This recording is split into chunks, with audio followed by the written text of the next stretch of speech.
Good evening.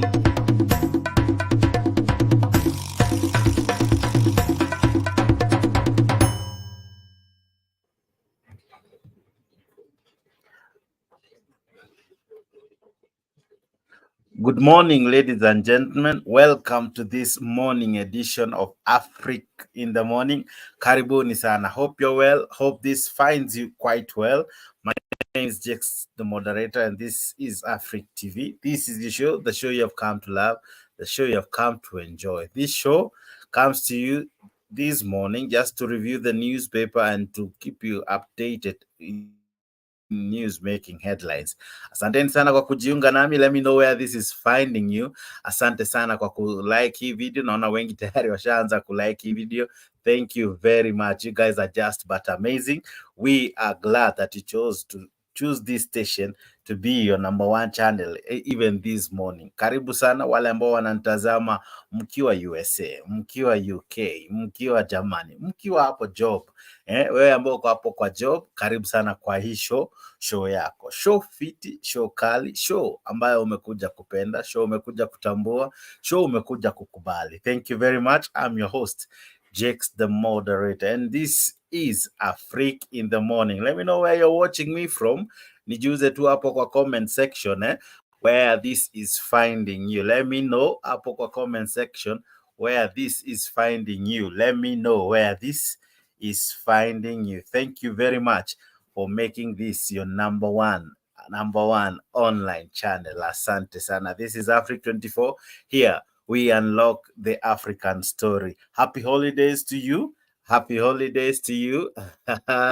Why am I saying happy holidays to you? Because from Africa, we are awarding our lucky subscribers. Anyone who will be subscribing to Africa stand a chance to win grand prizes. Subscribe to Africa and win grand prizes. This is the morning edition. This is your host, Jex the moderator. Welcome to the morning show.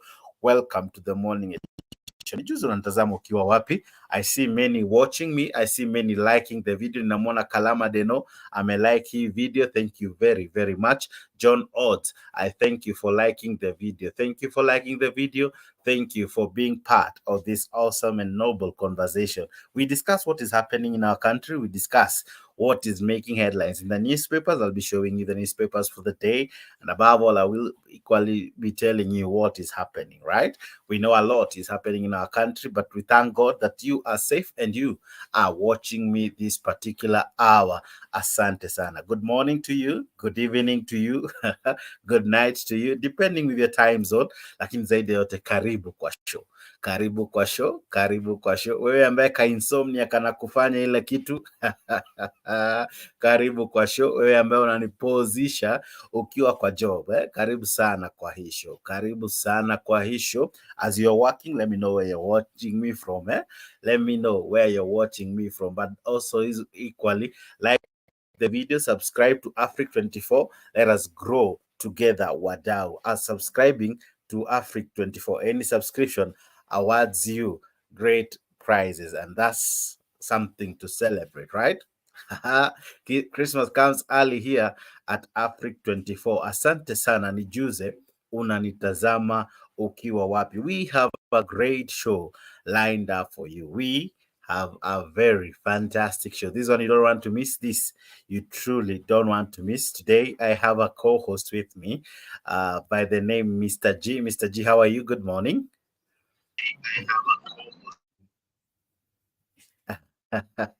So Mr. G anajinais pia akiwa job, so tunafanya pamoja. Asante sana Mr. G. Thank you for joining me. And this show is in Africa 24. So kindly kimbia hapo YouTube, ingia Africa 24, subscribe. That great enough content for you to enjoy throughout your day. Unapochapa job, unapochapa job, chapa job ukiwa umemakinika na Africa 24. Naona wengi wana like, naona Street Lawyer like hii video. Asante sana. Kalama Deno like hii video, na John Odds like hii video. Mr. G, how are you? I'm good. How are you, sir? Mimi niko salama. Mombasani mnaendelea aje? Mombasani kumetulia. Niliona jana I saw Wanjigi was around, but now no Wanjigi alikuwa anaongea tu. Naona kuna vuguvugu linachomoka huko Mombasani. Yeah, jua limechomoka kweli kweli. Aha, na Mr. Wanjigi jana alikuwa huko na alikuwa na kundi kadhaa la wabunge na pia viongozi na gavana wa Mombasa, eh? Yeah, you know, Mr. Wanjigi, he had a good message, but he was talking to the wrong people. Aha. You cannot talk about revolution in Mombasa kwa sababu somebody like the governor. The governor had a revolution in his mind. Yeah, so when you talk about revolution, you cannot talk about revolution. What do you call it? Revolution, yeah. You cannot talk about revolution kwa mtu governor kama huyu mwenye hata hakuparticipate kwa the last maandamano ambayo ilifanyika Mombasa. He had to go to a team ambayo participate, team kama Kisii. We have Kisii people, we have people from Nyanza. Angeenda pale akaongea kuhusu mambo ya revolution, but in Mombasa hiyo alikuwa anaongea good message to our own people. People that cannot always participate in those things. Mr. G ameingia na mambo. Asante sana Mr. G. This is your morning show. This is your morning show. Welcome wajuzi wawili watatu kwa kulike, subscribe and above all kwa kucomment hapo kwa comment section. This is what we have in the dailies today in the Standard. Of course, we will be going back to that Jimmy Wanjigi issue, but this is what appears on your Standard today. Make sure you grab your copy. And this comes after Raila Odinga said he will issue a statement concerning the report that was tabled the other day by Kalonzo Musyoka and team. You remember the National Dialogue Committee, it gave out its report after several months, I think 1 or 2, of deliberation, gathering some views from you Kenyans, and above all, after all that, they chose to come out with a report. Now the report is out. Raila Odinga has come out to really give his support. He says it's a good document, but far more needs to be done. Now, this is what the Standard has for you. The Standard has outlined what Raila Odinga said that William Ruto refused, or rather was not equally ready to fully agree to talk about. So apart from the things that we read the other day that the committee was able to bring out, the cost of living was left out. Actually, according to the recommendations from the committee, these two things, the cost of living and the housing levy, those were to be discussed between Raila Odinga and William Ruto. And of course, the Standard starts by saying the cost of living must drop. That is what Raila Odinga demands from William Ruto, the president, of course. He demands that the cost of living must come down. That is the headlines according to the Standard. Now, I don't know if you listened to the speech, but let's begin from there, Mr. G. What do you think? The committee gave its report. Unfortunately, the cost of living was not as loud as many Kenyans anticipated. So Raila Odinga said that Kenya Kwanza wamekataa kusikiza that part of cost of living. They chose to talk about everything else, but not the cost of living. So, what do you think? What do you think will happen? That now the report is out, the cost of living has been left out. What do you think happens to this? Okay, you know, Mr. Jex, on the issue of cost of living, naona kila magazeti, kila mahali wanaongea kuhusu cost of living. But ukweli ni kuwa, who brought this issue? Hii mambo ya cost of living ilianzia wapi? You know, the first question we need to ask ourselves ni kuwa, what is the role of the government kwanza? Because for me, I understand that the role of government ya kwanza kabisa ni to stand with those people, wale wanyonge, mama mboga, wale watu ambao hawajiwezi, that those people who cannot put even food on the table, those people who cannot take their children to school. Government should step in and help those people. But now, this government, the same government that is fighting his own people, hii ni government ambayo inapiga watu wake. Hii government imeleta mambo ya cost of living. So when they talk about that Raila aketi chini aongee na Ruto kuhusu cost of living, I don't think kama ina make sense because the government imeleta hii issue ambayo ina affect wananchi wa chini. The government ingetaka reduce cost of living, it has the capacity to reduce the cost of living. So hapa wanatuchezea. In fact, kwanza Mr. Jex, you know, on this issue of cost of living and bipartisan talks, to me, my views ni kuwa at the moment, kwa sababu Baba, who is Azimio and the team, they had their ultimatum. wakati wakaenda kwa bipartisan talks. So wakati walifika wali complain wakasema kwa those people they don't want to listen to them, they don't want to discuss the issues ambazo Azimio alikuwa ameleta. So tukiangalia the report ambayo ililetwa, that report inaonyesha kuwa wamediscuss only the issues ambazo Kenya Kwanza alikuwa amekuja nazo, and those are the things ambao agree nazo. And that's why unaona wakati report imetoka, the president was the first person kusema kuwa anakubaliana na everything ambayo ilitokea kwa ambayo imekuja kwa that report. So ana recommend the MPs to appreciate. You believe that it's a concluded matter, so the cost of living is just nikelele to these things wamesha agree according to you? No, it's not that they have agreed. What I'm saying is kuwa they should not drag Raila in this issue of cost of living. Wakisema kuwa baba enda ongea na Ruto kuhusu cost of living. Cost of living imekuwa high kwa sababu ni this government imefanya. So baba hausiki na watu, so baba anaenda kuongea nao nini kuhusiana na cost of living? Because kama unataka this cost of living, this government has that mechanism and capacity. Kuna mambo kama subsidy. You know, when you want to help somebody, haufai kwanza uangalie kuhusu mambo ya long time. Saidia kwanza mtu mali inawezekana, then ukishamsaidia pale, look for a long term baadaye. By this government wanatudanganya kwa they are looking for a long term solution, yet watu wanakufa sahi. Now, so it's not that they have discussed. What I'm saying is kuwa this government failed and is not ready to give us solutions. In fact, kwanza can say ni kuwa hawakuwa na plan. This government had no plan. Walikuwa wanadanganya watu kwa wako na plan, but they don't have any plan.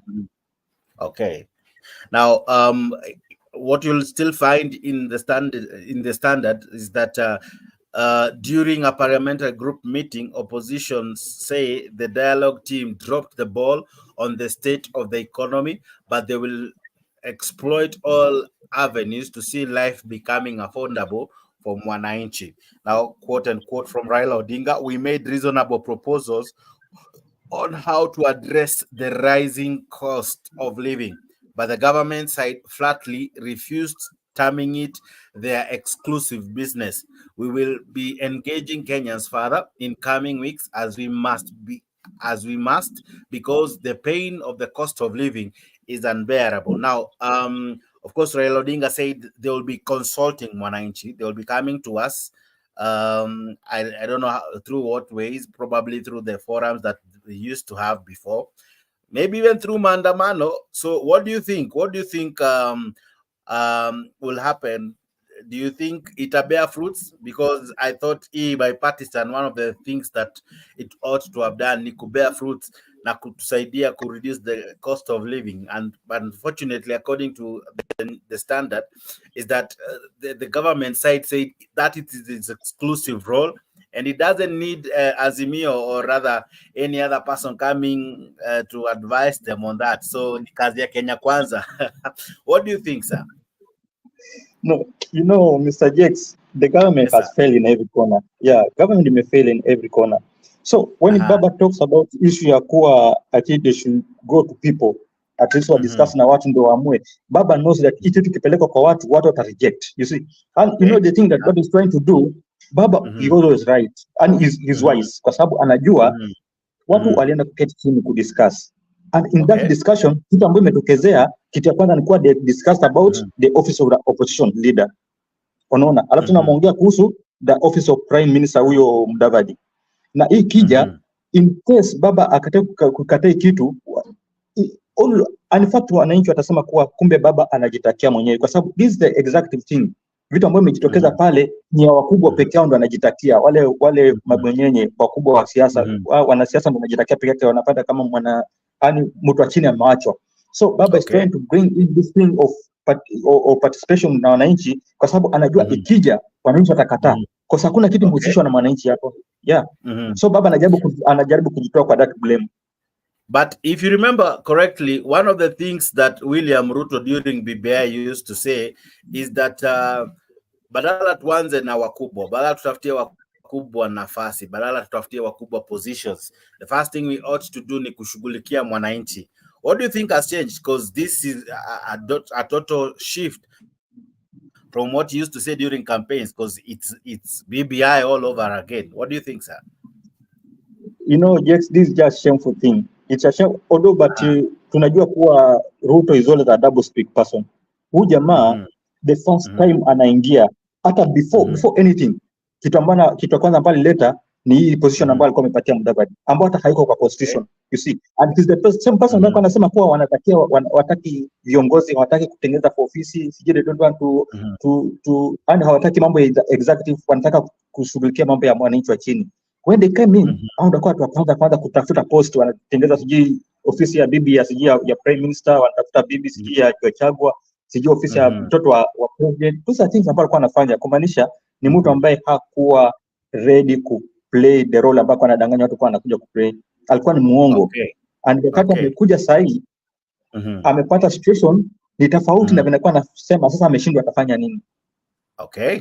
Asante sana wewe ambao unajiunga nami. Naona Goodia tayari ameingia. Asante sana Goodia. I see Danny Osolo wako ndani. Asante sana. Thank you very much. I see you many liking the video. Thank you for liking the video. Marcus Koech, asante sana kwa kulike hii video. Kenneth Awiti, asante sana kwa kulike hii video. Deno Street Lawyer, nimekuona. Kalama Deno na John na wengi ambao mna like na kusubscribe to Africa 24. This is your morning show. I'm your host Jakes. The moderator with me today is Mr. G. We are just discussing the newspaper and of course the news that are making headlines today. Thank you very, very, very much. Asante sana wadau. Asante sana. Of course the Standard, of course pia imeguzia hizo stories are government in secret carbon deals with Dubai farm. Even before we talk of this Dubai farm, there is another issue that I think it was captured the day before yesterday, of the government trying to sell some buildings, or rather some institutions that were were once dear to Kenyans. I saw one joking that KICC will be sold, and once it's sold, it will now have some hotels in it, it will have some bars in it, some gym and all. And what do you think? Why within 1 year William Ruto wants to sell almost everything? What is happening to him? Why the rush? It's only 1 year. Why suddenly is it an urgency? We sell almost close to 6, 7, 8 parastatals or institutions or buildings that we used to have. What is the logic in that? You know, Mr. Jakes, there's something that Baba talked, I think it was 2 days ago. Nakasema this guy is, I think he's in a confusion. Ni kama Mungu amemwacha. So I think it's true. Huyu jamaa ni kama Mungu amemwacha. He's confused. Look at this thing. Kitu kama KICC. This is a symbol of a nation. Jamaa anataka kuuza. Which logic inaingia kwa akili bwana? Kitu kama unataka kuuza. Anaongea kuhusu KPC. Anataka kuuza KPC. National Oil pia anataka kuuza. I think the guy is confused and he's just around. Kwanza angalia watu ambao anasema anawauzia, mostly he's talking about people in Dubai. Na ukienda Dubai kuangalia ni nani exactly ambaye ananunua hizi vitu, ni Mkenya mwenzetu ndo ananunua. Who is this guy ambaye ananunua hizi vitu? I think he's the only person ambaye anajua what is happening. Maybe ni mwenyewe ananunua na anatumia njia zingine kudanganya wa Kenya. Kwa sababu anajua Kenya ni waongo, ni wajinga, akiwadanganya watakubaliana tu naye. But there's something fishy ambayo inaendelea kuhusu these things. Kwa sababu haiwezi kuwa from nowhere usimame unataka kuuza kitu kama KICC. How? Now, let me ask you, are we so broke that we are selling our assets? Are we so broke, or are we in deep debt that tunanyakuliwa mali? Because this is public property. This is public property. No government should come in and decide that this is what we do with public property, you know, because I remember after Moi, KICC was brought back by none other than the former president, Mwai Kibaki. Because then it was like it was sold, or rather it was given, it was privatized. But now Kibaki came, tried to refurbish it. Uhuru improved it kiasi, but William Ruto wants to be the one that sells it. Yeah, you remember the Kenya Meat Commission. Uhuru Kenyatta did a superb job, including allowing the military to, you know, to bring it back. And we had him speak of in huge profits that were coming from Kenya Meat Commission, from KCC. Why do you think William Ruto really wants to sell them? Because if it's not making losses as it were before, why sell it? In any case, I saw someone akimake a joke. Why don't we sell parliament? Alafu mwenye atanunua the building atajua what to do with the MPs because they're not doing their job. What do you think about that, Mr. G? You know, yes, I think the government has no money. Jamaa wamekuja wakaingia kwa nini? Wakaingia kwa, how do you call it? Kuna ile maisha luxurious life ambayo hauwezi mudu. Okay. Sasa jamaa wameamua kuingia kwa maisha ambao inahitaji pesa mingi. Ndio unapata mtu ananunua saa ya 2 million, 3 million ama 10 million, ananunua mshipi ya 4 million ama 3 million. The people wameingia kwa maisha ya juu sana. So they are just wasting a lot of resources vya Kenya. Na anaweza kuwa ameiba pesa yote kwa nini? That's why wanajaribu kudanganya watu kwa hakuna pesa, wa privatize this thing so that we can get more money. But what I know ni kuwa this government ilichagua watu ambao wako incompetent in all areas na wamefail kufanya kazi yao. That's why unapata wanapenda kublame these blame games, kama what happened to airport Nairobi, ile mvua ambayo ilinyesha ikamwaika ndani ya airport. The guy anatokezea anaanza kusema, anaanza kublame the former government, ana blame Uhuru, na ni kitu ambaye angekuwa mtu ambaye ana akili na mtu ambaye ako competent kweli angefuata the management. I blame. So this government on the issue of resources na kuuza vitu, I think ni vile tu bado anataka kujinyakulia pesa. Okay. From nowhere. Okay. Now, ladies and gentlemen, on page 4 of your standard, it is more detailed. Raila Odinga, what he was saying that now Raila calls on employers to stop remitting the housing tax. Now, I'm curious about this because the land CS, now that we are talking of the team that works with William Ruto, the land CS alisema ule mwenye atakataa kutuma hii remittance ambao tayari shaanza kukatwa, as much as the court ilisema by January Gava should make sure it has polished the housing levy. Alisema kutakuwa na fine, but Raila Odinga is now saying that he calls on the employees to stop remitting the housing tax. Do you think Mwanainchi has the ability to stop sending or remitting this housing tax? Is it possible? Yeah, they should stop. Kwa sababu it is the same court ambayo imesema this thing is unconstitutional. So when something is unconstitutional, kwa nini tuendelee kulipa na tayari court ishatambia kitu hii haifai? It is unconstitutional. Okay. Kumaanisha pesa ambayo ilikatwa, in fact Ruto anafaa rudishie watu employees pesa ambayo aliwakata, because the court has decided this thing is inconstitutional. It is unconstitutional. Kumaanisha it is unconstitutional and full stop. Hakuna kitu kinaweza justify. Odo tena wanasema tunapatia time mpaka next month. I don't know wanapatia time ya nini. If something is unconstitutional, it is unconstitutional. Itolewe kabisa. Wata justify vipi je ndio anze kusema fine kwa sawa tuanze kulipa. You know, watu ni kama tu wanaogopa Ruto. Okay. Sasa wanajaribu kufanya something in fear of this guy.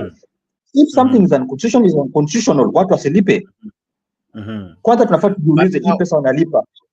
But now the CS for land says that we cannot stop paying the tax levy, the housing levy rather, because the court granted a stay, like watu waendelee kulipa until that matter is fully resolved. So according to her, people should continue paying. But Raila Odinga yesterday said watu should stop. Now, is there not a conflict already? Because the court has given a stay until January 10th. The CS has said in case usikose kulipa kutakuwa na fine. Raila Odinga is calling for people to stop paying or remitting the housing tax. Now, where does Mwanainchi fall? Unajua, for Mwanainchi anafaa afuate constitution. Na anafaa afuate what court says. Court ikisema something is unconstitutional, wanafaa wa stop from there. Ishaamua imesema hii kitu is wrong. Is wrong, tuachane nayo. How can we justify it? Mimi sielewi tutajustify vipi, kwa sababu kama anasema we should continue paying until next year mpaka wapate the right solution. Sasa hiyo cost watarudisha nini? In case tena tuende alafu tuambie bado this thing is unconstitutional. Who will pay that money? Ambao tunge stop sahi na tuanze kufuata pesa ambao amechukua kwanza. So this thing should stop. Understand the Raila. This thing should stop. It is unconstitutional. Huyu mama ama huyu baba waache kutusumbua akili wakituambia tuendelee kulipa. Why should we continue paying and yet something is unconstitutional? Okay. Now, we should stop paying. Mr. G, when the courts allowed us, or rather allowed the government to continue collecting the housing levy as it awaits the final ruling, actually even for it to repeal the case or even to amend the housing levy, why do you think Mwanainchi anafaa alipe? Because Raila Odinga says you shouldn't, but the CS says you should. Mwanainchi akiacha kulipa, what happens? What do you think would happen if leo tuamue tulipe? What do you think would happen? You know, the problem kuwa this thing imesetiwa kuwa those people ambao wanalipa mostly sisi wenyewe tunasema sasa mimi nikatwe. No, hao watu wanakata juu kwa juu. So sisi hata tukikataa, si kwa sababu this government is so greedy, watatukata tu juu kwa juu. But we need to stop it kwa sababu it is unconstitutional. But I know that they will not stop. Kwa sababu watu ni kama tu bank. You know, sasa hiyo weka pesa yako kwa bank, ukienda kutoa pesa tayari wanapata tax. Hawataka kujua kama ulikuwa umelipa tax, hawataka kujua kama ni mtu alikuwa amekutumia umwekee. They don't want to know. Wewe ukishaweka pesa yako kwa bank, ukitoa tax inakatwa direct. The same thing with the levy. These people wanakata juu kwa juu. But to me, ingekuwa ni wananchi wenyewe waamue, they should stop paying this money. They should stop paying. Yeah. But I know let me know maoni yako wewe ambao unatutazama. Should Mwanainchi stop paying? Should Mwanainchi stop paying the levy? Yeah. Raila Odinga has asked many to stop paying, but anyway, the CS equally says that if you don't pay, kuko na fine. Let me read some comments. Hapa naona Goody anasema stop remitting might land you in trouble. The poor will end up in a bad way while the rich will get away with it. Yeah, maoni ya Goody, that the poor will always get away with it. Somehow hata tukikataa kulipa, eventually mwenye ataumia sana si yule mkubwa ni mwananchi, raia wa kawaida ndo ataumia. Raia wa kawaida ndiye ambaye atapata changamoto. What do you think? Maoni mazuri kutoka kwake Goodia, anajiita Goodia. Okay, let's go on, ladies and gentlemen. Asante sana kwa kujiunga nami. This is the morning show with me, Jex, and Mr. G. We are looking at the dailies. Now we can we look at now the Daily Nation? Enough of that. Let's look at the Daily Nation and we see what the dailies had in store for us. The Daily's Nation equally had a nice, interesting headline, and it was interesting to see they almost had a different heading compared to what the Standard had. The Daily Nation, this is what they had. They are talking about the cooking oil scam. Kuko na around 16 billion ambayo imepotea, or rather ambayo iko ni scam already, and some people have already been arrested over the same. And then of course kuna CS wawili wanatafutwa. You remember Moses Kuria on this one, he was adversely mentioned, and they are saying according to the Daily Nation is that 2 CS sought over the cooking oil scam. Okay, it continues by saying that 2 cabinet secretaries and powerful parastatal boss have been sacked into the ongoing investigation into the irregular importation of 16.5 billion worth of edible oils, sugar, rice, and maize, meant to bring down the price of food items locally by government agencies.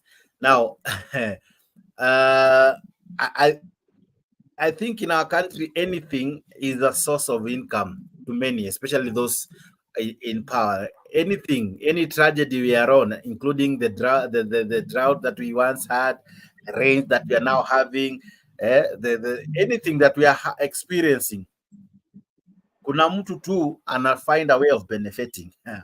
You remember when the prices of oils were quite high, you know, the prices of sugar, it's still high actually, rice. So the government ikasema wakafungua market ya kuleta hizi storo, Yeah, and I think then the trade minister Moses Kuria akasema hata kutakuwa na mafuta ya kuuzwa na bei kidogo kidogo. I don't know if you remember that, mister. Yeah, I remember, and I think that is when hata pia some of our companies. And he said that this deal is above board. Remember, he said this deal is above board, but unfortunately, kumbe it wasn't above board. Around 16.5 billion worth of edible oil, sugar, rice and maize zilipotea ama mambo yalitokea visivyo, and now we are talking of lost or rather questionable dealings of 16.5 billion. Ni juzi tu tulikuwa tunaongelea kuhusu 17 billion ya mafuta. Now this is 16 billion ya sukari, ya mafuta ya kupika na mchele na mahindi. Now, ladies and gentlemen, if you just add those two, that's over 33 billion in one government. And you know, how the cost of living come down if that is how we are losing a huge lots of money? 33 billion is no joke, one. You know, Jakes, we should expect more. We should expect more and worse than this. Kwa sababu these people, they were the same cartels ambazo Ruto alikuwa anadanganya watu akisema akiwa akiweka Biblia chini anaenda kudili na cartels. These were the same team, the corrupt people. They are taking advantage of mwananchi wa chini. Sasa look at this issue of cooking oil. In Mombasa, we had a company called Pwani Oil Refinery. Ilikuwa inatengeneza mafuta ya chakula. But when this government came in, wamepinga sana. In fact, jamani kama siku hizi hata hawaendelei. The fact kama wajafunga wanaelekea kufunga. Because the government sort of walitumia that chance ya kuingia kwa government kusambaratisha these investors kwa sababu hao ni Wahindi ambao wanatengeneza hii mafuta. But wamekuwa frustrated with this issue of taxes na hii mambo ya kuwazungusha. So most of them wameondoka. But I think hivi hii scenario yote wametengeneza ili waweze kuibia wa Kenya. This is the issue ambazo zimekuwa formulated now ili waweze kuibia wa Kenya. That's why unaona these scandals zinakuja every now and then, and those guys walikuwa ni wezi. Most of these people were thieves. Sasa hiyo wanajaribu kusafisha ndo kudanganya wa Kenya kwa they will make a change. There's no change that will make. Kwanza tuna expect kuona more and more scandals coming up. Okay. Now, you remember when we had COVID and we talked of COVID billionaire, the money in question wasn't this huge. Yeah? They were saying it was around 4 billion thereabout. But now we are talking of 30-something billion. And the best that has happened, either mtu anashikwa, alafu anaachiliwa tu hivyo, others are sacked. And hizi stories zinapotea hivyo. You remember kulikuwa na sukari ambao walikuwa nasema ilikuwa sukari mbaya. Ambayo iliibiwa kwa stores. Na hiyo story ilizama tu even the best we had is that people were looking for a job, but you can imagine nimefutwa job but nimeenda na sukari worth billions, so I'm set for life, you know. So what do you think, is it that William Ruto hana makali ya kupigana na ufisadi ama what is the problem? Because these are a lot of money, the guy hana makali. He cannot fight corruption, this guy. He cannot fight corruption. Kwanza, look at those people ambao wanakuwa, the people ambao wanachishwa kazi, au watu ambao wanakuwa nini wanashikwa. Just look at them. Utapata most of them they are just innocent people.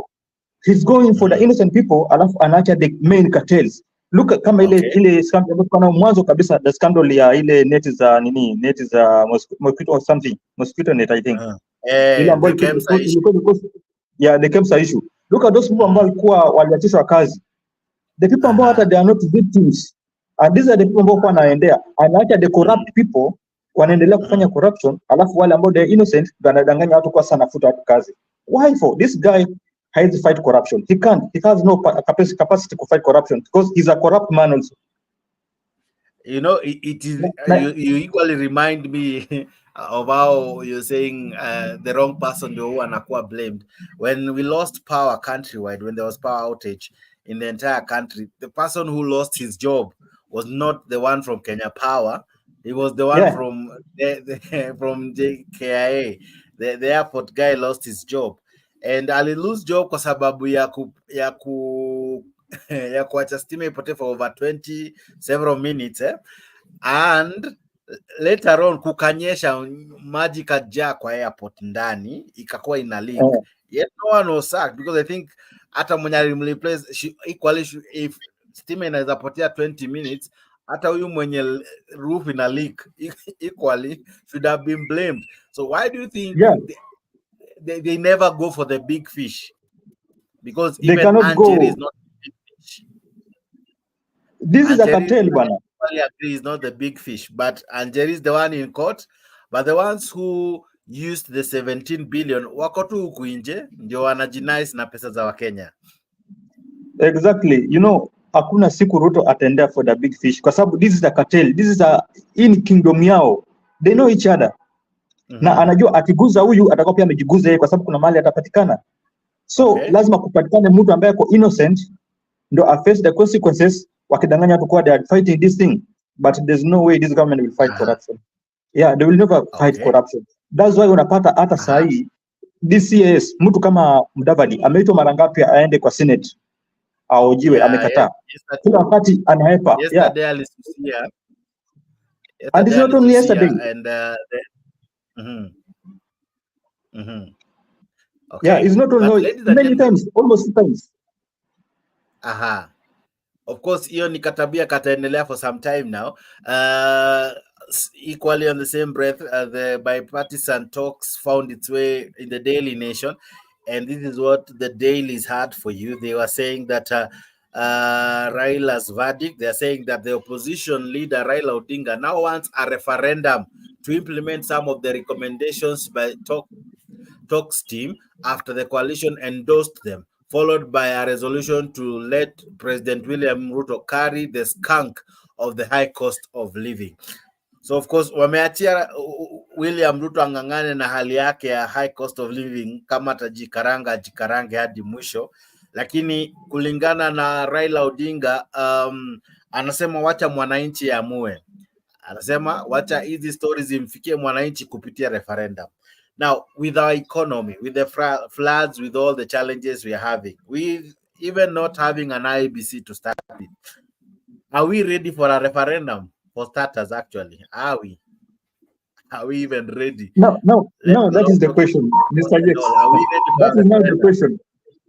That is not the question. Kwa sababu, Azimio team had my ultimatum. Wakati walienda pale, almost yao yote ilipingwa. Na one of it ilikuwa pia kuhusiana na mambo ya IBC. Although naona ni kama kwa report wameiongelea pia. But what I know ni kuwa this government ilikuwa ishaamua kuwa inaenda ahead, itaki kujali what will happen, but they were going ahead choosing those people. We don't even participate nini mwananchi wa chini kuparticipate, and Israel who came in akawaambia no, hiki kitu iweze fanyika hivyo, ni lazima kila mtu participate, lazima kila mtu ahusike ndio anaweza kuchagua. But what I know ni kuwa hata sasa hivi tukitisha referendum haiwezi happen kwanza, kwa sababu there's a lot of things about ziko in a mess that we need to put them, to fix them before we talk about the referendum. On the issue of referendum, as nimekuambia Jex, referendum ni baba anajaribu kutoa ile picha mbaya ambayo imepaintiwa kwa Azimio team. When Azimio team waliingia kwa bipartisan talks, they had their agenda, they had their plans, but report ambayo imekuja imeonyesha kuwa kumbe hao watakuwa na kitu kudiscuss mambo ya vyeo, mambo ya viti. So baba analeta hii referendum kuosha hiyo uchafu, kujitoa, kwa sababu he knows hii kitu kienda kwa referendum wananchi watakataa. That's what I know baba is trying to do. Sahi mambo ambayo imeongelewa ni mambo ya kiti ya opposition leader, prime minister seat, sijui vitu gani. Angalia hizi vitu zote zikiletwa, ni mwananchi wa chini anaenda kuumia kwa sababu ya tax, anaenda kufinywa na taxes bado hazijapunguzwa. You see, life cost of living bado inaendelea kuwa high. Kwanza sasa ndio inakuwa mbaya sana, alafu sasa next year itakuwaje? Wakati sasa wa mama na wababa wana prepare kulipa school fees. Na economy inaendelea kuharibika hivi. Jobs are, people still continue losing jobs. So these things, I don't know how they'll work on it, but Baba, I think for me, I can advise Baba, because Baba tried mpaka kaitisha maandamano, and the people wakasema kwa hiyo maandamano iko inaharibu biashara. Me, I can advise Baba aachane na hii kitu. Hata sasa nasikia kuna fununu sijati maandamano nini. Baba should stop talking about maandamano. Mwananchi wa China akitaka kwenda maandamano ajiendee mwenyewe, but Baba aachane nayo kwa sababu ilimchafulia jina, likamchafulia picha. They told us that maandamano inaharibu business. Maandamano sijui nafanya nini. Sasa hii they are forcing us kwenda kwa maandamano. kwa sababu hiyo ndio anasema sasa that is the only option. Mr. G, hata kama tujaenda kwa maandamano na referendum and all, mwananchi saizi hali yake iko vipi? Kwa sababu sioni jinsi ambapo gharama ya kila kitu imepanda, and then we can afford to waste more money. Na usisahau kuna zenye zinaporwa kama hii, we have talked of 30 something billion, and then we use several other billions, because no referendum or any election in Kenya is cheap. If the last election is anything to go by, we used 40 billion, right? So if we go for a referendum, are we even equally prepared financially? Does Mwanainchi even really want it? In any case, the question also comes out clearly is, all these positions, wacha kuongea those ones that will be created, the ones that are already existing, are they beneficial to Mwanainchi? Is the MP serving the Mwanainchi fully? Is the senator really serving the Mwanainchi fully? Is the MCA serving the Mwanainchi fully? Is the women rep as well?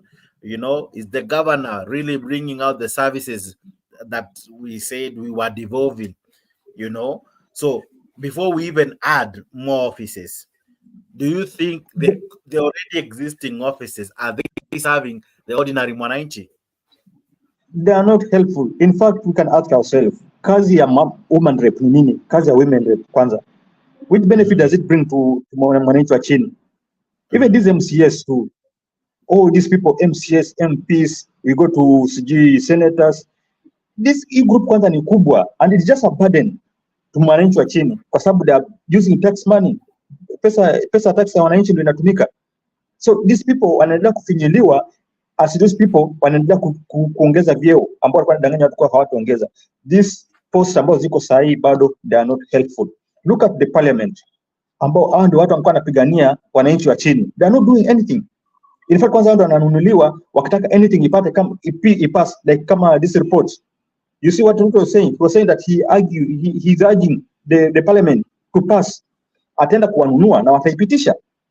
Kwa sababu hao watu hawako pale kwa benefit ya mwananchi wa chini, wako pale kwa matumbo yao. They just taking money. Alafu ni kama huwa hawa reason. Kwa sababu wangekuwa ni watu ambao wana reason, kitu ya kwanza that bill ambao walipitisha haingepitishwa at that time, kwa sababu ilikuwa tayari wekewa question mark. Wangeketi chini waka reason, waka find another way. But almost all of them just part of Azimio ambayo ilikataa. So kwa sahi hata hizo post ambazo ziko bado they are not beneficial kwa mwananchi wa chini, haisaidii. So as much as they want to add more, wanaendelea kufinyilia. Na sasa tumeambiwa kuwa punda hajachoka, sasa punda amaanguka. Sasa kama punda amaanguka na hali iko hivi, sasa hizo zikiletwa itakuwaje? Na hakuna ofisi ambayo inakuja pasipo gharama yake. Any office, even if it's a single office, it comes with a huge budget. If Musalia's office came and that office equally introduced the office of his wife, you can imagine if we now introduce the office of the opposition leader, probably with his wife, and now this opposition leader has 2 offices, or rather 2 deputies, right? Sasa nikuulize, even the prime minister will be having 2 assistants. Sasa hizi 2 assistants, we are only ballooning our wage bill, we are only ballooning our executive and our leadership, but the current leadership is it really helping Mwanainchi? If what you are saying that hata wale wabunge tumewachagua wakienda bunge, they are not even serving, wanapitisha to anything, even without reasoning, without caring about the one who sent them to the office, you know. To them, it's about pleasing the current government. To them, it's about dancing to the tune of the president, in total disregard to Mwanainchi. Now, nikuulize Mr. G, the environment yenye tuko saizi, if we were to have a referendum, what are the odds inaweza pita? In fact, hakuna kinaweza pita kwa sahi. Ingekuwa sahi tungekuwa na referendum. Unajua sahi mwananchi wa chini disconnect with this guy. Unajua kitambo wakati Ruto kwa kitembea akisema hustler, people were singing hustler because they expected a lot of changes from this government. But kwa sahi wamegundua kumbe huyu jamani mtu wa stories za jaba. So no one is ready to be connected with him. Wamejitoa. So when we call for referendum right now, it a fail. Kwa sababu no one will stand this referendum kwa sababu haiwasaidii. Now, you remember quite well in 2010 we had this new constitution amalgamated into what we have now. Rather, we said goodbye to the old one. The old one had the office of the opposition leader. Why do you think the framers of this constitution left out that office? And why is it important to bring it back? In any case, how did it serve us then that it will help us now? What were the benefits that we were having then, if we were to talk of the office of the opposition leader, that will help us now? In any case, whether we are having the opposition leader or not, the minority side cannot really push the agenda in parliament as we speak. So what will the opposition leader come to do? Will he give more pressure? What do you think? There's no pressure. Hakuna anything, Mr. Jakes. You know, this thing is just formality. And that's why I'm saying, I think a letter sahi kwa mwananchi wa chini angeisimamisha. Kwa sababu look at the office of prime minister. Kama vile tulikuwa nayo last time wakati baba alipewa that seat. Ilitumika just to cool down the temper of what was happening by that time. Wakati watu kama uliwa, temper zilikuwa juu, kila mtu amekasirika, akapewa hiyo kiti to connect with the government so that kila mtu anaweza kuonekana kwa inclusive. Lakini kwa sasa sasa look at what's happening sasa. Life imekuwa mbaya. Kila mtu analalamika, and then you bring in another seat ya opposition leader aketi pale kwa sababu atakuwa pale na watu wake tena, alafu unaongeza ingine ya prime minister. This thing haikuji kusaidia mtu yoyote, na in fact ukiangalia kama sasa ilikuwa inafanyika minority and majority, sasa minority has no power. Watu wake wote wamenunuliwa, wameenda the other side, even though wengine sasa wanaanza kulalamika wanarudi, but I can tell baba asichukue watu ambao wanarudi sasa wakifanya wanarudi, because wanarudi wameona ground imekataa, that's why they are coming back. Like governors, look at governor wa Busia. Governor Busia alikuwa elected kwa ODM ticket, lakini sasa anajifanya sasa ameanza kurudi kwa baba na alikuwa amekataa mambo ya baba. In fact, one time aliorganize gari ya nani ikapigwa, gari ya Oparanya ikapigwa wakati wa maandamano, because he was saying he doesn't want maandamano. Sasa nini imefanyika mpaka anarudi upande wa baba? These people sometimes wanatumia baba tu kupata vyeo vyao, lakini wakishapata hawana haja na anything again kuhusiana na chama, kuhusiana na mwananchi wa chini. That's why I'm still standing with my ground kwa these seats hazina any benefit to mwananchi wa chini. Hata mambo ya opposition leader haina maana yoyote sahihi. Itasaidia, hakuna kitu kinaweza kusaidia. Okay. Now, I want to jump to page 8 of this newspaper. Now, on page 8, it talks about the CS, Alice Wahome. And this is what Alice Wahome had to say. Alice Wahome is asking people, continue collecting the housing tax, says the CS. This is what they were saying, that CS Wahome stresses that failure to comply would result in the fines. That you find in page 8 of the dailies. Now,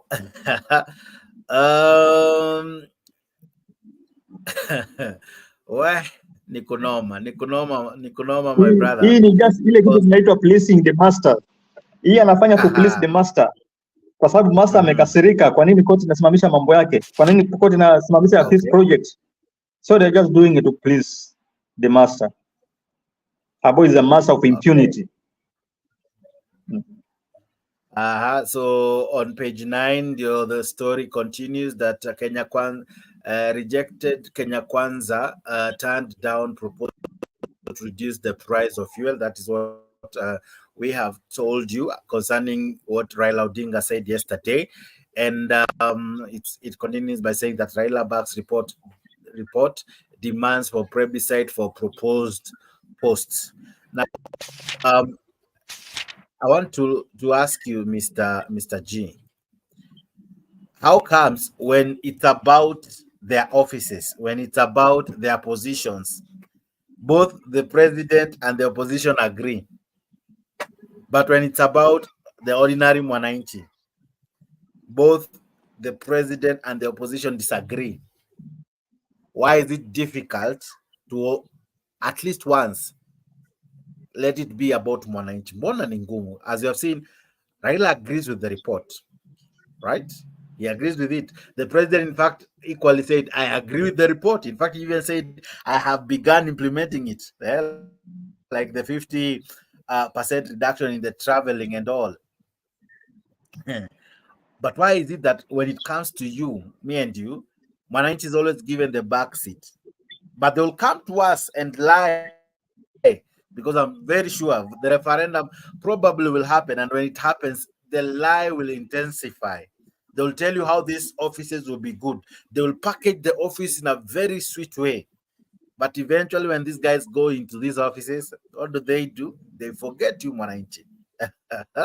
So let me ask you, Mr. G, why is it difficult for them to consider Mwanainchi first? Because if you remember, William Ruto kwa sema tutaanza huko chini na mama mboga, mtu wa bodaboda, mtu wa chini. Hatutaunda kwanza ofisi, but 1 year down the line ni kuundia prime minister ofisi, ni kuundia office of the opposition leader with 2 assistants, right? Ni kuongeza pesa zenye zinaenda kwa kwa counties, which is, I don't know if it's a good thing or a bad thing. It depends on where you look at it. Ni kuongeza pesa za senators waweze kuwa na executive role, wapewe pesa, the oversight. Ni kuongeza pesa ili MCA aweze kufanya job, na ni kuweka CDF kwa constitution. But there is no statement hapo kwa hizo story zote concerning Mwanainchi. When will it ever be about you and me, the ordinary Mwanainchi? When do you think that will ever happen, honestly?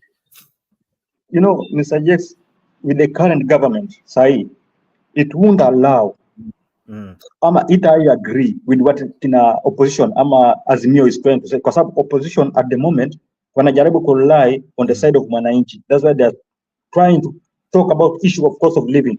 But kumbuka, Ruto, kuna matanga ilikuwa ya mtu mmoja, alikuwa ni mama, I think, ule mama Maumau pale. Ruto stood up akatuambia kuwa baba anamshinda tu kwa history peke yake, but issue of economy and other things baba hamfikii. So baba huyu Ruto hakuna vile anaweza kubaliana na Raila, kwa sababu anaona ile picha itaonekana kuwa ni kama wana fall into trap ya Raila.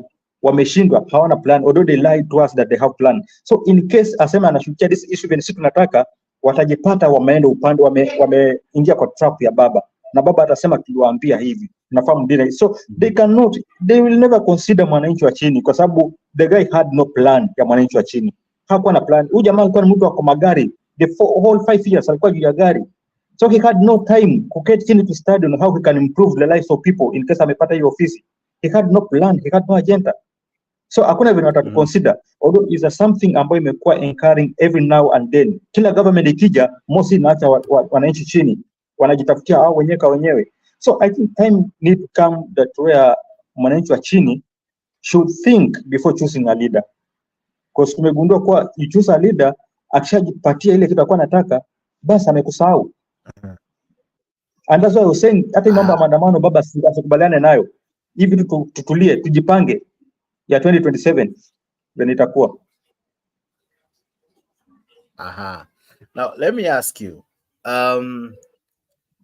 the referendum that will happen, of which I'm sure it will be interesting. If it succeeds, the implementation probably will happen after the next general election. Cannot happen now. When we have an opposition leader, when we have a prime cabinet secretary and all, hiyo itakuwa imesolve zile shida tunakuanga nazo kwa uchaguzi, and why we go for maandamanos and fight. Unaona kama ita solve, because that is not a solution. That is not a solution, Mr. Gates. You know, when Azimio came out with that ultimatum, they need to solve, to deal with the issue of electoral justice, wako wanataka waketi watafute mechanism on how they can choose the right people, ambao hatakuwa bias in every decision that they make. Like you see, kama kitu ambacho happened kwetu last election, tulikuwa na a lot of challenges, kwa sababu kitu ya kwanza, we believed in President Uhuru Kenyatta, and we talked that President Uhuru will protect, even will protect us, because alikuwa na mechanism, alikuwa na NIS in his side. Kumbe hata NIS ilikuwa haikuwa upande wake, ilikuwa on the other side, but they were just lying to Uhuru. Okay. So Uhuru ameketi anafikiria things are working well, kumbe things are not working well. So at the end tunaambiwa kuwa kumbe it is almost the whole team ilikuwa imeenda na Ruto. Uhuru alikuwa amebaki na a very small team. Ye anajipiga kifua akisema kuwa wameshinda, mpaka unakumbuka wakati wanaweka red carpet pale, kumbe ilikuwa ni uongo tupo, wanamchezea tu akili. I think these people they need to fight, na sijui atapata vipi kwa sababu corruption imeingia sana, the rules ya corruption imeingia sana chini, mpaka inakuwa ni ngumu vile wataweza kudeal na this issue. Sasa wakisema wanaleta hizo viti kwa ndio solve hii mambo ya electoral justice ama nini, it won't help and it won't solve this thing. Hii ni kitu ambayo itaendelea kuwa every now and then. Well, now, ladies and gentlemen, allow me to play you the sentiments from Raila Odinga, even as we take a breather. This is your morning show. This is your morning edition. This is Africa 24. Allow me to play you the sentiments from Raila Odinga, even as we take a breather kidogo and we continue. But happening right now is the celebration of Hustlers 1 year. Sorry, excuse me. Hustler Fund 1 year imetimia leo. Wewe umechukua Hustler Fund, have you benefited from Hustler Fund? Ladies and gentlemen, that is happening right now. And I'll leave you with that when we end the show. I'll leave you with that ceremony going on, right? But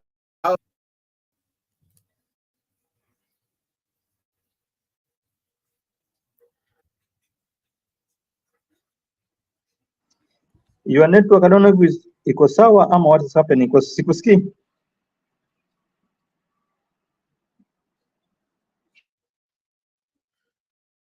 Sorry, nimehang. Yeah, I think your network is sorry poor. for that. I was having some funny challenges. I am good now. Yeah, kidogo too. Allow me to play this. I hope it goes on quite well.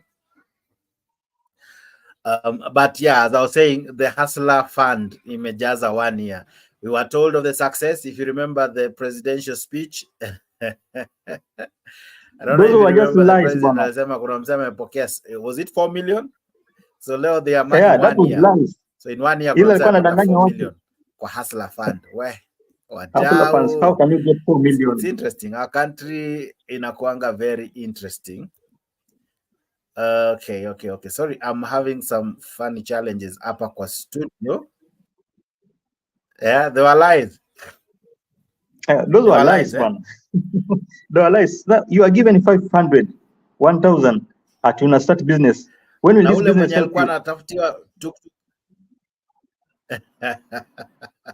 Sasa yule mwenye alikuwa anataka kununuliwa tuk-tuk.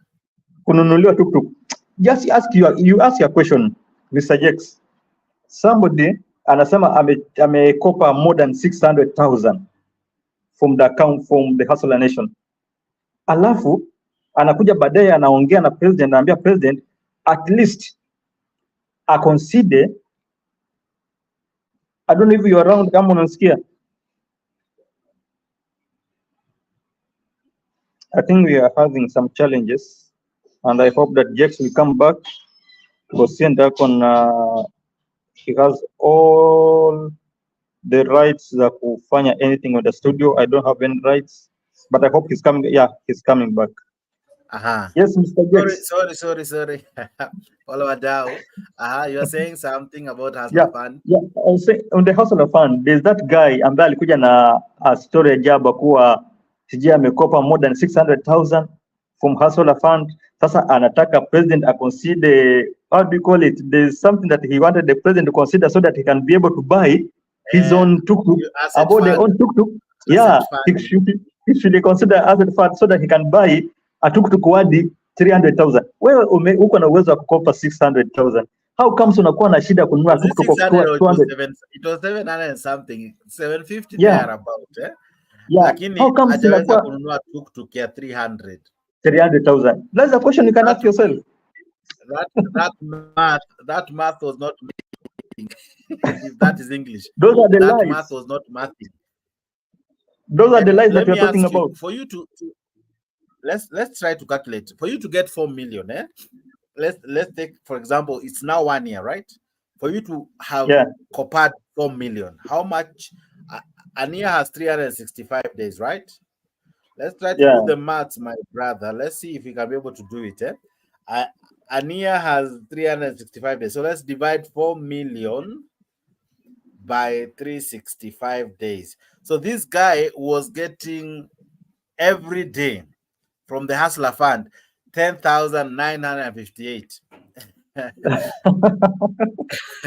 Every day, every single day. For you to speak of 4 million. And we are talking up to today. I've counted, if today is 1 year, right? Yeah. So we are even talking up to today. So you need to calculate when the president gave his speech and you reduce that amount. So how accurate was that information? It was not accurate. Those were lies. Look at the limits on Hustler funds. Nana anapata the highest, Nana anapata the lowest, because I think lowest is 500 and highest ni how much? I don't know if somebody kama tuna mtu ambaye anapata more than 5,000 and 6,000. I'm not sure of the highest, but if this is anything to go by, let's imagine that this is the highest, that it is 10,958. That's the highest. No. But if you remember when it was launched, even the president himself, how come amefika 5K? Alikuwa around 2535 hapo. Yeah. Even he himself, how come? So how come this? I'm forgetting the name. Ooh. But I'll try to get that clip and probably play it later on or rather in the evening, of that guy who succeeded to acquire 4 million. Those are just lies. Interesting. Those are just lies. So that is what is happening at the moment. That we are having the Hustler Fund celebration. 1 year celebration. I'll be leaving you with that even as we wrap up the show. But ladies and gentlemen, this is your morning show. Asante sana. Naona wengi wanatazama, wengi wanatuma ujumbe, wengi wana like. Asanteni sana. Selina Apondi, I see you. I see your what? Your sentiments. Good year, I see you. Sabrina Ayana, I see you. Patrick Eric, I see you. Where? Asanteni sana. Wala ngapo wamelike hii video. John Odds, asante sana. Kalama Deno, asante. Deno Street Lawyer, asante. Kenneth Awiti, I see you. Marcos Koech, I see you. Asante kwa kulike the video. Kibet Ngeno, asante sana kwa kulike hii video. Robert Nyamao, I see you. Ruvunzu Adre, asante sana. We mna majina kali, eh?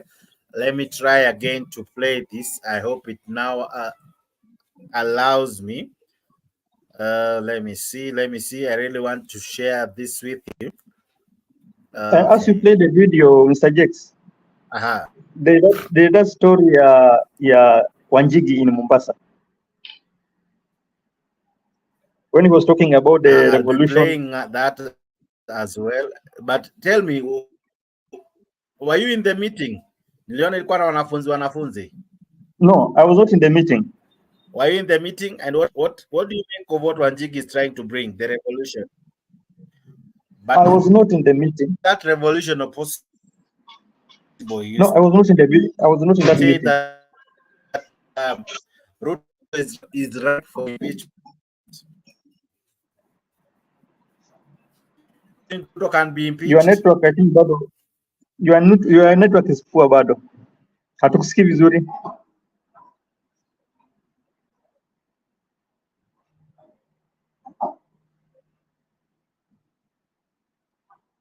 I think bado you are having challenges. Hatukupati, Mr. Jex.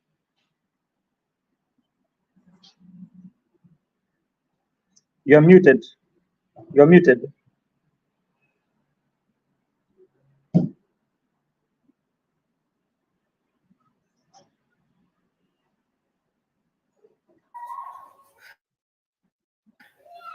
Can you hear me now? Yeah. Sasa nakusikia. You can hear me. Okay. Yeah, I can hear you right now. I'll do this. Ladies and gentlemen, we'll have to end this one. We'll wrap up this one, but we'll begin another show showing you the Hustler Fund ceremony.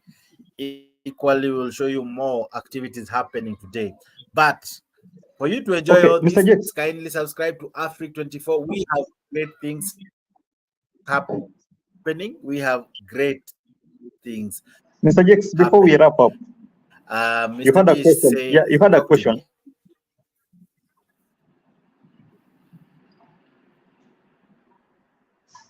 Yeah. Go ahead. Yeah, there's a question that you are asking. You are asking a question about Mr. Wanjigi and something, but hatuko kusikia. Your network ilikuwa poor. Yeah, I'm saying that sikupata your question ambayo ulikuwa unaulizia kuhusiana na story ya Wanjigi. Ulikuwa your network ilikuwa poor, so sikupata that question. Sorry, I'm hanging up. I don't know. Sorry, what did you say? I didn't hear you. No, there's that question ambayo kuna uliza kuhusiana na Wanjigi. Wanjigi in Mombasa. There's something you are talking about. Alafu you're asking a question. Na sikusikia kwa sababu your network was poor. I don't know which question you're asking. I was asking, do you think the revolution that he's having, because he said yesterday that Ruto is right for an impeachment, do you think that can work? Can Jimmy Wanjigi pull a string and have the president, William Ruto? And you remember closely that he helped him campaign, or rather, Wanjigi alimpigia upatu during the campaign season. So do you see him succeeding in impeaching the president? Is that even possible? No, at the moment, just the way I started, nilikwambia kuwa Wanjigi was talking to a wrong people. He had a good message, but he was talking to a wrong people. Because when we talk about revolution, we need to talk about revolution na team ambayo is able to perform that revolution. But when he comes in Kenya, alafu anakuja Mombasa anaongea kuhusu story ya revolution na anaongea mbele ya mtu kama huyu governor ambaye hata hawezi itisha maandamano, it was a wrong place where he was trying to share the message. Okay. But the message was strong. Me, what I know and I believe it is possible only if we take the right team. You know, when Wanjigi wants revolution, he has to identify people ambao wanaweza leta that revolution. People who can strategize for these things. Like what happened kwa ile Jasmine revolution. It started with a young guy ambaye alikuwa anauza matunda. Akapigwa. Okay. Na from there watu wakaamua.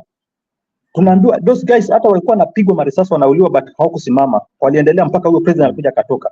On our side, sahi kila mtu hataki ku identify na huyo mtu na Ruto.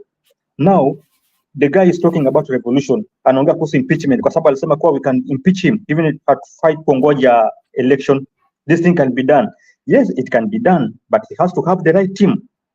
Okay. Na people ambao can stand with him. So he has to identify people. Yesterday niliona akiongea kuhusu kina that guy from Nandi. I don't know the name, nimesahau jina yake. That former MP from Nandi. Keter. Kwa sababu Keter yuko, yeah, Alfred Keter is aggressive. He's a guy ambaye akiamua anaweza fanya naye kazi, anaweza fanya vizuri. Somebody like Omutata ni mtu ambaye from Tambo amekuwa ni mtu ako na stand zake, anaweza. So for him, what I know, it is possible, but he has to look for the right people to stand with him. Somebody like so Baba can do revolution. Can I play that clip? And then we continue. Let's bring in Wanjigi for the benefit of our viewers. Tulikuwa tunataka Bwana Jimmy Wanjigi ukiniruhusu. Yeah. Unajua hiyo ni challenge nzuri sana, si ndio? Haya, hiyo challenge imetoka kwako mzee wangu, kwako na kwako. In 2013 na 2014 mimi ndio nilipatia Omtata documents ya kwenda kotini apige hii kitu. In 2014 mimi ndio nilisponsor, mlikuwa nasikia kelele ya Alfred Keter. Hiyo ilikuwa education yangu kwa wabunge wapige hii kitu. Uhuru mwenyewe ndugu yangu alinipigia usiku moja, he talked to me for 2 hours. Kuniambia I am sabotaging the economy of Kenya. Na atafunga mimi. Nikamwambia please go ahead. I must divorce myself and educate the people of this country hii maneno. Na nilikuwa mtu wa biashara, si mtu wa siasa. I have been very vocal. Lenaola alitupa hiyo kesi. Tukaisukuma ikaenda Supreme Court. Si Supreme Court, Court of Appeal in 2020. And Court of Appeal said this thing is null and void. Sisi ndio tulikuwa nyuma ya hiyo kitu.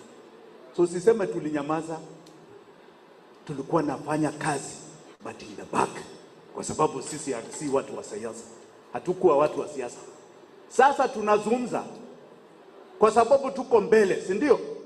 Tuko mbele. And I'll tell you, hii kitu haitaisha leo. Haitaisha leo.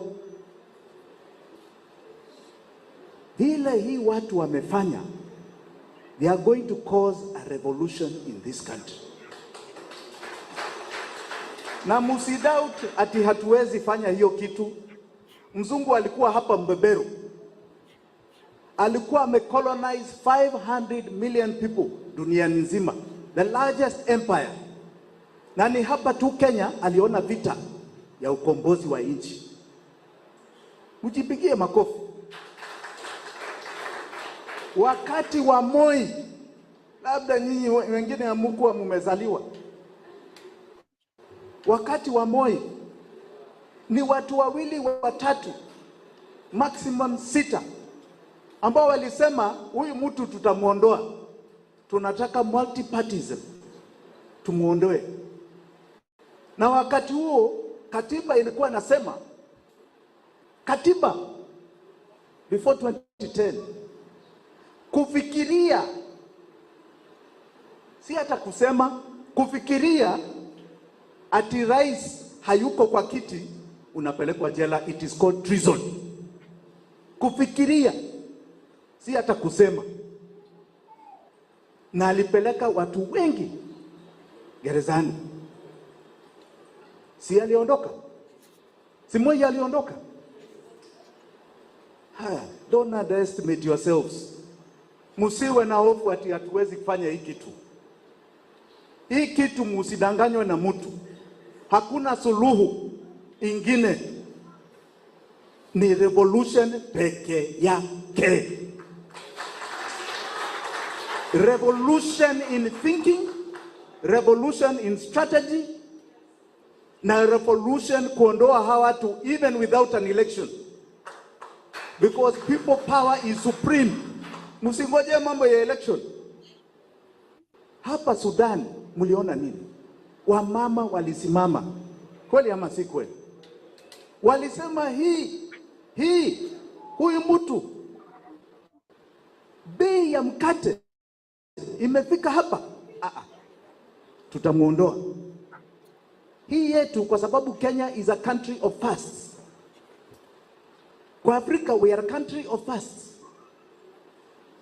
Hapa haitakuwa na damu, haitakuwa na bunduki. Hii itakuwa ya wananchi na roho ya Wakenya.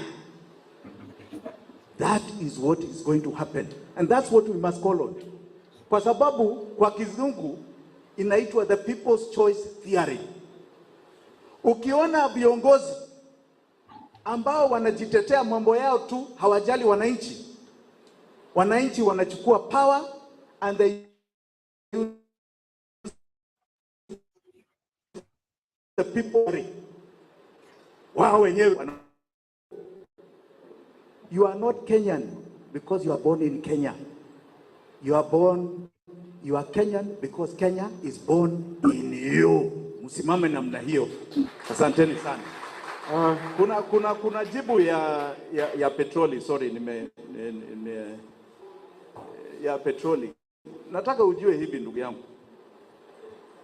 as long as tunalipa hii madeni, currency yetu itakuwa inaendelea kushuka. Na ikiendelea kushuka, any imports ambayo tunaleta itakuwa very expensive. Petroli ni moja wao. Na hii serikali imeanza subsidy juzi, lakini hawana hela. They cannot continue it. Hawana hela. Ile contract ya G2G walisign kwa mfano. Heavy public debt. Asanteni sana. Asante sana Bwana Cornelius. Kabla tuende kwa wakili, najua kuna maswali ambayo yameulizwa directly. Kwanza tunataka, umesikia hii habari yote ambayo tumeambiwa vile pesa yetu imeliwa. Sijui kama ulikuwa unajua ama hujui. We want to hear your reaction from what has been presented today, na pia what you will advise us to do as residents of Mombasa. Yangu ni machache. Wacha niseme hiyo. I think kwa maoni yangu ni kwamba this problem ya kwamba Wakenya wameanza kuchoka. They're very tired. Lakini hawajachukua, they've not taken any step ya kupinga. Kwa sababu kila siku tunaambiwa ya kwamba ushuru ingine. This government has managed to make wamechokesha Wakenya wote. That is the weakness we're at this stage. Watu wamechoka and they're exhausted. Hawana nguvu na baki. Kesho atatangaza mambo mengine. We have to reach a point when we say tumechoka lakini bado tuko na sauti na nguvu. But at the moment we're beat. Wakenya wameshindwa na hii serikali. We're just defeated. Na tumekubali kushindwa. That's the weakness we have. And the other problem is we have no opposition. We have no opposition in this country. So we're on our own. We national dialogue, what did it do for us? Nothing. It's just ni vitu vichache kwa watu wakubwa, lakini kwa wananchi ya kawaida hakuna kitu. It was a waste of time and money. Na hao watu tukumbuke ya kwamba, remember wakati wa maandamano ya juzi, watu wangapi waliwawa? Mimi nafanya kazi kutengeneza hiyo report ya mwisho. 66 people, watu 66 waliwawa na polisi na Wakenya wananyamaza. And the national dialogue never said a thing. This is hii ni ushahidi ya Imlu. So I think we have to realize that this government, they're just getting away with anything. Wanafanya kitu chochote and we have no opposition. So until we realize that, we're on our own and we better waken up. Hii shida ni yetu na msalaba ni yetu.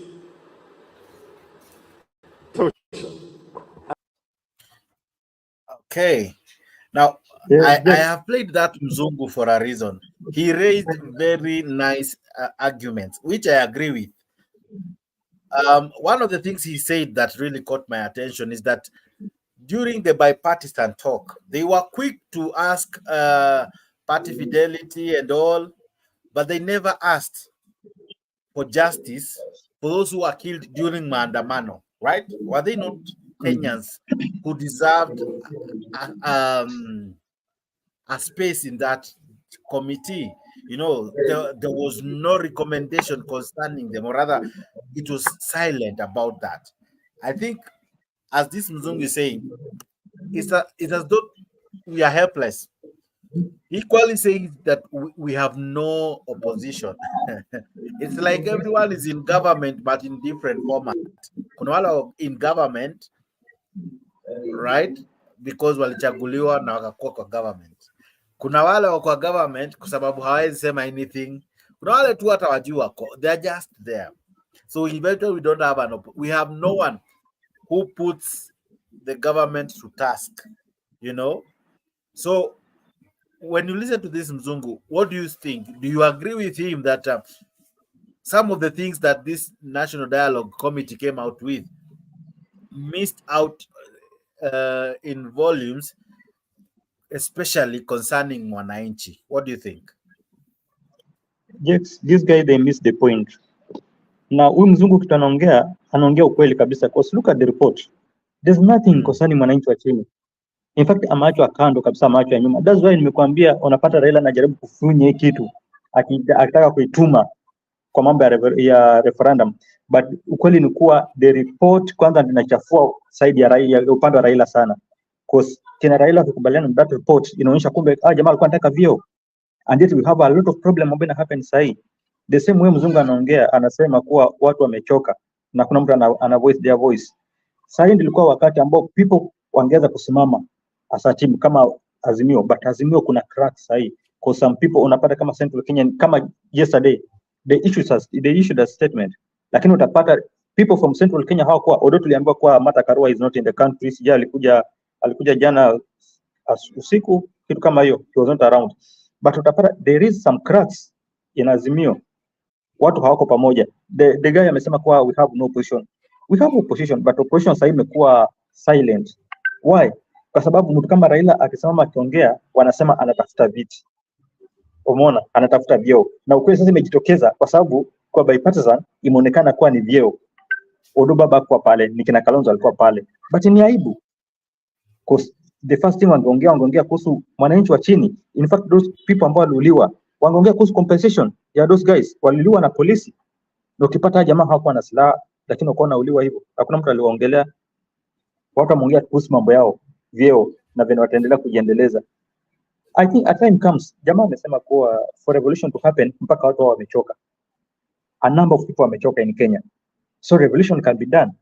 But sasa right time ya kufanya ni sahi. Do you think mwananchi amechoka kabisa? Kwa sababu I don't think wamefika hiyo level. Wamechoka but kuna hypocrisy. Kuna hypocrisy ndani. Kuna hypocrisy ndani. Unakumbuka last time tukifanya maandamano tuliambiwa kuwa tunaharibu biashara za watu. Na hiyo tuliambiwa pale Central Kenya. Na sasa the same people from Central Kenya ndio wanatuambia wanataka tuende maandamano. In fact they are forcing Raila.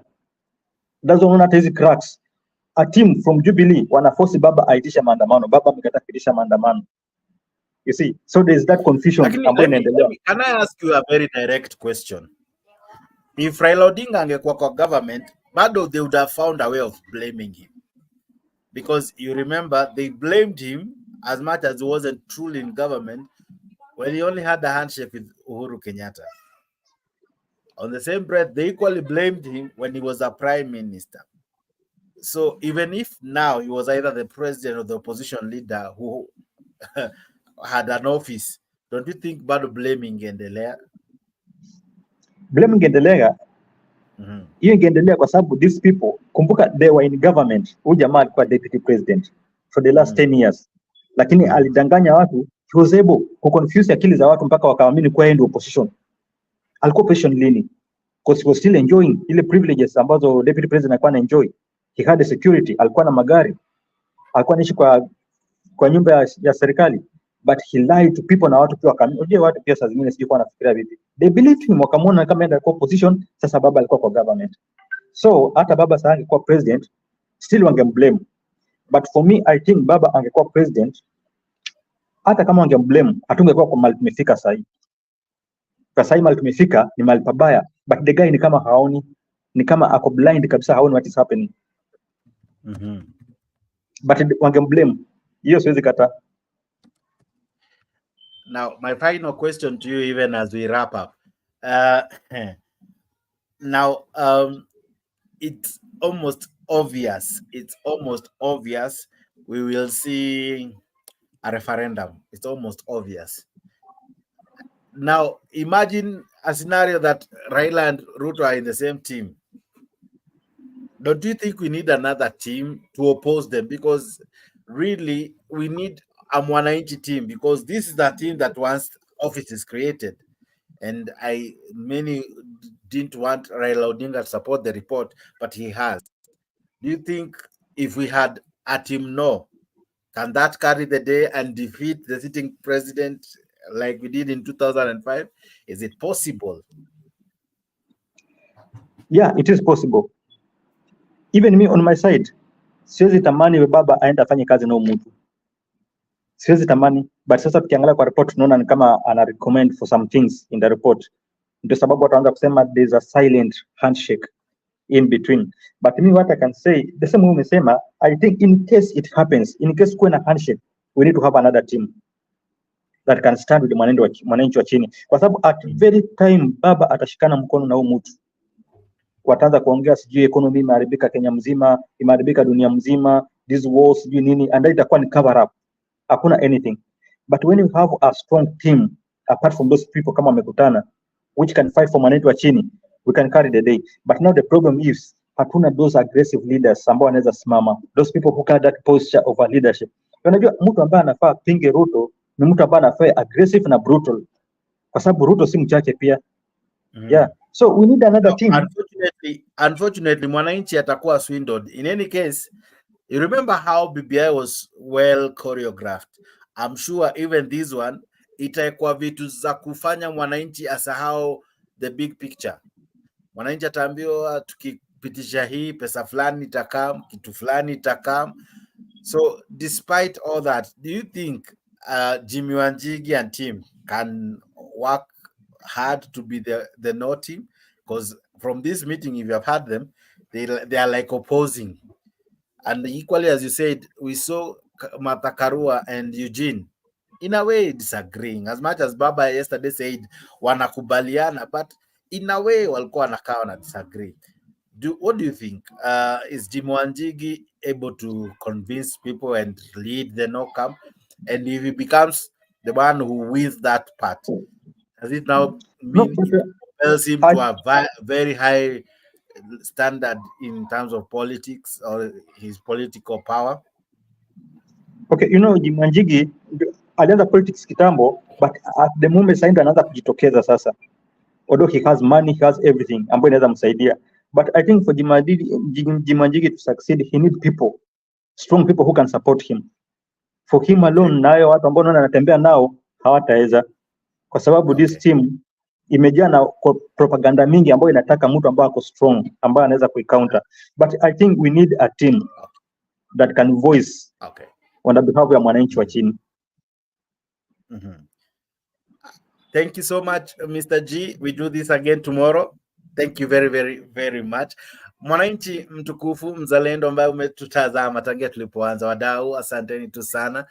It's now time for us to wrap up, but thank you very much. Can I read one or two people who have sent in their contributions? Of course, maybe I'll just do it so briefly. I see Sabrina Ayan, asante sana Sabrina. I say good year, asante sana kwa ujumbe wako na kwa kuwa kwa show. Boaz Obima, I see you my brother, asante sana. Selina Apondi, I see you, thank you very much for your sentiments.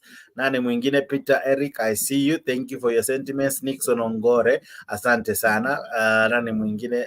Mwaura Njuguna, I see you. Who else? Na wengi. I might not read you because the messages were many. Nanana Daniel Soro, among many others who sent in their comments. Na wengi pia wali like hii video. Asante sana Anthony Ngui for doing that. Asante BC.com for doing the same. James Mwiti, asante kwa kulike the video. Waganga Ogweta, asante kwa kusubscribe na kulike the video. Thomas Lusaka, asante kwa kulike the video. Tazan Avrir, asante sana. Chalo Maish, asante. John Odds, na wengi ambao mume like na mume subscribe to Africa 24. This is your channel. This is where all this happens. Every day we try to bring in very, very good shows for you. So kindly subscribe, watch our videos, watch our shows, watch our content, and be part of the larger family. Subscribe to Africa 24. Subscribing to Africa 24 as it appears on your screen guarantees you prizes. You win by subscribing to Africa 24. Be part of the larger family. It is growing very fast. Please be included and actually be on the list of the many who will be awarded prizes very, very soon. Christmas is coming early here at Africa. We will make sure that we got you covered. There is a grand prize to be won at Jamhuri Day, and of course at Christmas we have grand prizes for you to win. But even before then, hapa katikati kuna watu watakuwa wanazawadiwa only because umesubscribe. Imagine, subscribing is free of charge. There is nothing you're paid by. There is nothing you pay to subscribe. Just subscribe. Imagine, as simple as hitting the word subscribe. Even to that's the only qualification. Subscribe to Africa 24. And if you like our content, kindly hit the notification bell. And whenever we are posting anything, you'll be the first one to be notified. So rush up kwa YouTube channel, tafuta Africa 24 as it appears on your screen and subscribe. Subscribe. You never know. You could be the lucky winner this Christmas. You never imagine, Imagine having that beautiful voucher coming your way. It's a huge one. I have seen it. I have seen it. That is to say, I'm almost coming with those vouchers on show to showcase them and to send them to you. So rush Apple Africa. Now subscribe. Rush Apple Africa and subscribe. Thank you very much. This is the morning show. I'm your host, Jex, the moderator. After this, we bring you the Hustler 1 year celebration. I don't know, but watch it. Probably you might find it interesting, and hear more of what is happening to the to the Hustler Fund. Asante sana. God bless you. God do you well. Thank you, Mr. G. See you later. Bye bye, ladies and gentlemen. Good day.